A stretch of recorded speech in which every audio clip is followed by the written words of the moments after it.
여러분 안녕하십니까? 계속해서 대구 경북 소식 전해드리겠습니다. 대구와 경북 지역에 건조주의보가 발효 중인 가운데 오늘 황사가 유입돼 미세먼지 농도는 하루 종일 나쁨 단계가 예상됩니다. 오늘 아침 기온은 대구 7.9도, 구미 7.5도 등으로 어제보다 조금 낮지만 낮 최고 기온은 대구 25도, 구미 26도 등으로 어제보다 높겠습니다. 내일 아침 기온은 대구 11도 등 7에서 12도, 낮 최고 기온은 대구 25도 등 17에서 27도의 분포로 오늘과 비슷할 것으로 예상됩니다. 통계청이 올 연말까지 대구 도시철도의 주요 역을 대상으로 인구 이동과 상권 변화 등을 조사합니다. 동북지방통계청은 최근 대구도시철도 공사로부터 이 같은 통계조사 요청을 받았다면서 올 연말까지 조사를 마치면 내년 초쯤 결과가 나올 것으로 예상했습니다. 통계청은 반월당역과 대곡역, 유라역 등 11개 도시철도역을 대상으로 인구 이동 추이와 주변에 어떤 사업체가 많은지 등을 조사합니다. 대구시는 주거와 상업, 공업지역을 제외한 비시가지 지역 토지의 환경적, 사회적 가치를 평가하는 토지 적성 평가를 시행합니다. 대구시 전체 행정구역에서 녹지, 관리, 농림, 자연환경 보호지역의 비시가지 지역 23만 필지에 대해 올해 상반기부터 내년 상반기까지 평가를 시행하며 평가 자료는 앞으로 5년 동안 도시계획 관련 자료로 활용됩니다. 최근 농가 소득을 안정화하는 방안으로 자조금에 대한 관심이 높아지고 있습니다. 축산 분야를 전도로 시작된 자조금이 친환경 농산물과 인삼, 쌀을 포함한 다양한 품목으로 확대되고 있습니다. 김건엽 기자가 보도합니다. 나라 없이는 한우자조금관리위원회가 한우 소비 촉진을 위해 방송하고 있는 텔레비전 광고입니다. 한우 농가가 도축장에 출하하는 소 한 마리당 2만 원씩 거출하는 방식으로 지난해에만 358억 원이 조성됐습니다. 이렇게 모은 자조금으로 한우 소비 촉진 활동을 한 결과 소비 증대로 농가 소득이 늘어나고 산지 가격도 지지하는 효과를 거둔 것으로 분석됐습니다. 지난해 인삼이 농산물 가운데 처음으로 의무 자조금을 도입했고 올해는 친환경 농산물에도 도입됩니다. 또 재고 증가와 가격 하락으로 어려움을 겪고 있는 쌀과 양파를 비롯해 다양한 품목에서 자조금 도입 여부가 검토되고 있습니다. 국내 적정 재배 면적을 유도하고 소비도 늘리고 양파의 효능을 홍보하는 데 자조금이 적극 필요한 때입니다.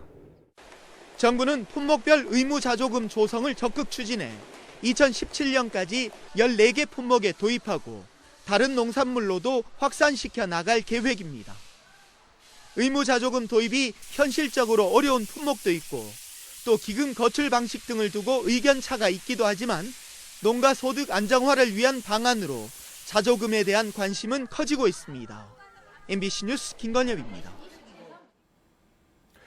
대구시와 대구도시공사는 대구국가산업단지 내 물산업 클러스터 기업 집적단지 11필지 8만 900여 제곱미터를 분양합니다.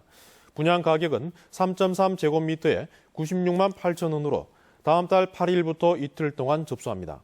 물산업 클러스터는 물산업진흥시설과 실정화단지, 기업 집적단지로 구성되는데 물산업 클러스터 1호 기업인 롯데케미컬은 올해 하반기 공장을 착공해 내년 가동할 계획입니다.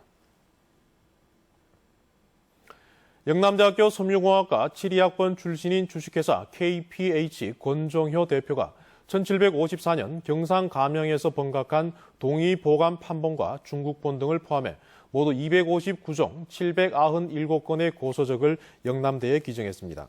이 책들은 17세기부터 19세기 사이 간행돼 안동권시 복야공파 후손이 보관해오던 책들로 영남대는 이 고서적을 동주 건명수 문고로 이름 정하고 중앙도서관 고문헌실에 비치하기로 했습니다.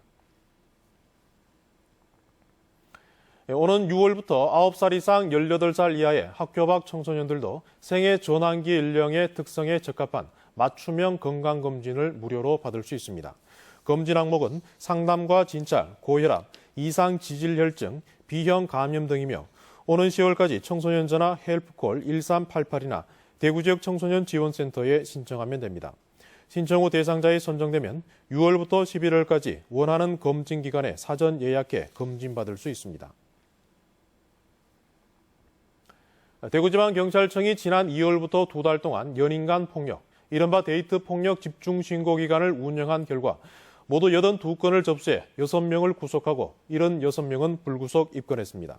폭행과 상해가 61%로 가장 많았고 체포 감금이나 협박, 성폭력 등의 순으로 나타났으며 연령별로는 40대 가해자가 전체의 3분의 1 정도를 차지했습니다.